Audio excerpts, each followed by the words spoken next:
Thanks so much. Good morning and welcome to the news. We'll begin on a cheering note, particularly for train users, enthusiasts and businessmen and women who rely on the Abuja-Kaduna rail line for economic activities. Now let's join correspondent Ladi Bala, who will now give us updates. Accidents of any sort leave behind varying degrees of impact. However, deliberate and proactive steps taken to prevent reoccurrence with a human-face approach make the difference. These underscore the sustained effort of stakeholders in restoring damaged tracks along Abuja-Kaduna route. The concrete sleepers already, so it's just for us now to connect the rails and also insert the fish plates to connect at both ends. They are doing very well and we've achieved a lot, and I'm really impressed with the kind of work they are doing. The level of the work is okay. There is no problem because the way we handle it right from the beginning up to this extent is very good. The mobilization of critical stakeholders, machines and technical personnel for the evacuation of coaches and locomotives, and now the almost completion of repairs to the damaged tracks demonstrates the commitment and determination of the Nigerian Railway Corporation to restore Nigerians' hope in the sector. Specifically, laying of the track, that is to assure fitness for traffic at the site here, is 90% completed. So the other 10% we can do in the next week. For us, we will have declared the line fit for operations by the time we would have checked the line for this safety audit we're talking about. The site shows no sign of train derailment, only relentless workers laying sleepers, rails and related materials, as well as unheard echo of hope of restoration of train services lingering in the air. From the Kaduna-Abuja train derailment scene, Ladibala, NTA News. All right, let's tell you that the National Security Advisor, Nuhu Ribadu, has warned non-state actors undermining peace and stability of Nigeria that there would be no hiding place for them. The NSA gave the warning in a message to the graduation ceremony of a special squad of the Nigeria Forest Security Service, which held at the Police Mobile Force Training College, Ilorin in Osun State. Femi Afariogun reports. Recognizing the place of forest in the security architecture of Nigeria, President Bola Ahmed Tinubu established Nigerian Forest Security Service. In his message to the first graduation of the special squad of the service, comprising of vigilantes, civilian joint task force, and hunters, the National Security Advisor, Nuhu Ribadu, believes they have what it takes to stem the tide of banditry, kidnapping, and insurgency in the forest. The successes recorded so far by our security forces are evidence that Nigeria is determined to reclaim every space and restore law and order. Today's graduation is a further statement of intent, showing that the government will deny criminals the cover they seek in our forest. The special squad of 616 personnel drawn from the northeast, northwest, and north central have been trained for 12 weeks. That with the level of what we have achieved, we are going to have a succor in this issue of terrorism, kidnapping, cattle rustling, and even rescue of kidnapped victims. We all draw them from their various places where they belong. So we are all training them and returning them back to those areas that they are already familiar with. So they are good to go. We have been fighting insurgency without enough support. We appreciate this training from President Tinubu's government. God bless him. Those who stood out during the training were given awards, a spur for the task ahead. From the Police Mobile Force Training College, Ilorin, Femi Afariogun, NTA News. The Kebbi State APC caucus in the National Assembly has refuted allegations by former Attorney General of the Federation, Abubakar Malami, that Governor Nasser Idris is engaging in secret arms deal.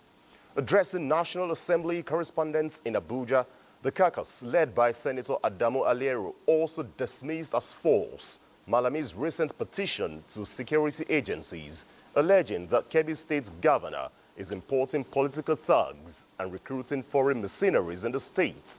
The caucus members expressed solidarity with the Kebbi State governor's commitment to peace and development in the state, describing the former Attorney General's claims as politically motivated.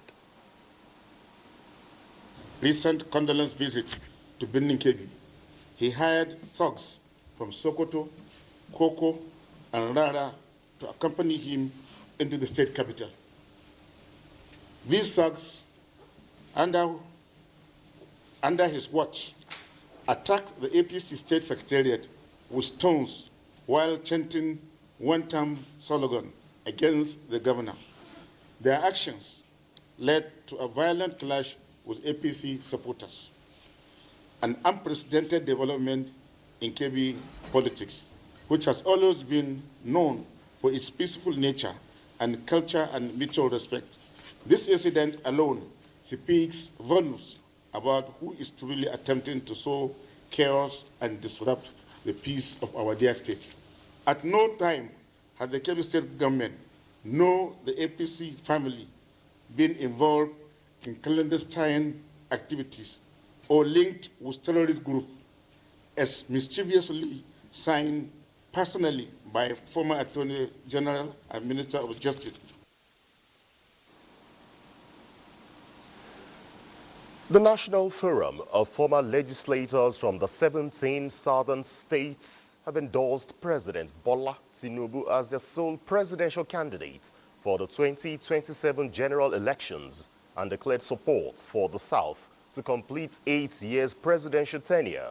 This was at a summit which held in Abeokuta, Ogun State, with the theme National Unity, Bedrock of Nation Building, convened by the Chief of Staff to the President, Femi Gbajabiamila. Yemi Dalimo tells us more. The summit is a reunion for former National and State Assembly legislators. We provided a platform for them to add their voices to issues of national discourse. Chief of Staff to the President and former Speaker, House of Representatives Femi Gbajabiamila, among other key stakeholders, notes that nation building is a joint task, urging all to join hands with President Bola Tinubu to transform Nigeria. There's still a lot of work to be done. However, you must not let anyone tell you that we are not steadily marching forward. Our task remains to continue in that forward march with determination and humility.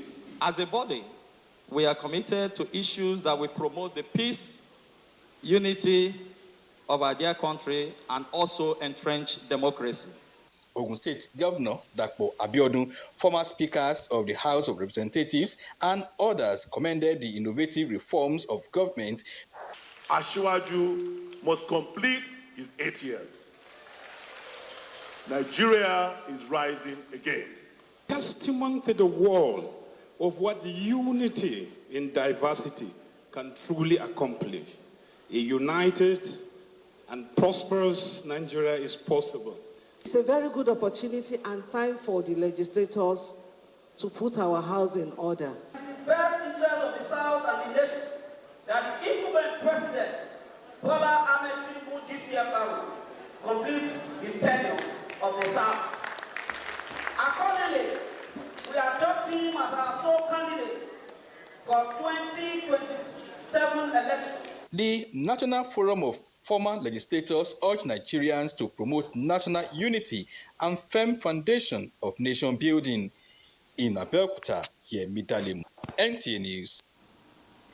Elsewhere, the second ECOWAS conference on Lassa fever has ended in Abuja, Côte d'Ivoire, with a commitment to advance quickly recommendations on upscaling the activities of the Regional Center for Disease Surveillance and forge a common agenda on vaccine development for effective management and control of the Lassa fever scourge in the sub-region. Kelvin Ehonwaye reports. 4 days of intense conversations Scientific presentations on diverse areas of Lassa fever research and evaluation of disease surveillance patterns by a gathering of over 500 scientists and policymakers have now put member states of ECOWAS on a better footing to not only design a better Lassa fever response strategy, but the establishment of a regional policy and action plan to combat the impact of the disease, seen as one of the most devastating health challenges in the sub-region. Now referred to as the Abidjan Momentum, the framework also encompasses a place for traditional medicine research and application for the control of the disease.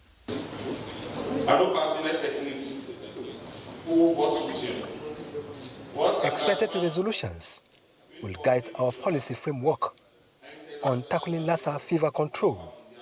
We at WAO will continue to support the national and regional efforts aimed at building resilience of our communities against infectious diseases.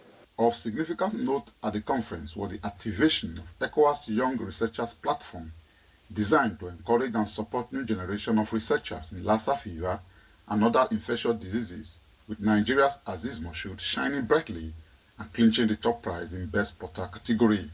What I'm taking home now is that there's a need for us to go back to our labs to work on RDTs, which means rapid diagnosis test kits for Lassa, because to diagnose Lassa as a medical lab scientist, to diagnose Lassa takes a day, 2 days, 3 days. We need point of care testing where a patient will be presented to the lab and they will be able to know exactly immediately that this patient has Lassa. How do we make sure that the solutions that we're creating are really coming from the region, and that regional colleagues, national colleagues, whether with the universities or research institutions, are not working in silo or are not just beneficiaries, but they're actually co-designers of the solutions we're creating. So those are a mix of challenges, but also solutions for the disease. Before the next conference, it is expected that a lot would have been achieved and implemented from the resolutions here, with firm focus on vaccine development.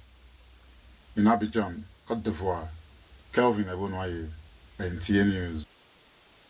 And that's the morning news. I'd like to thank you for watching. I'm Ayodeji Makinde. Weekend deal continues, but that'll be after this moment. Stay tuned.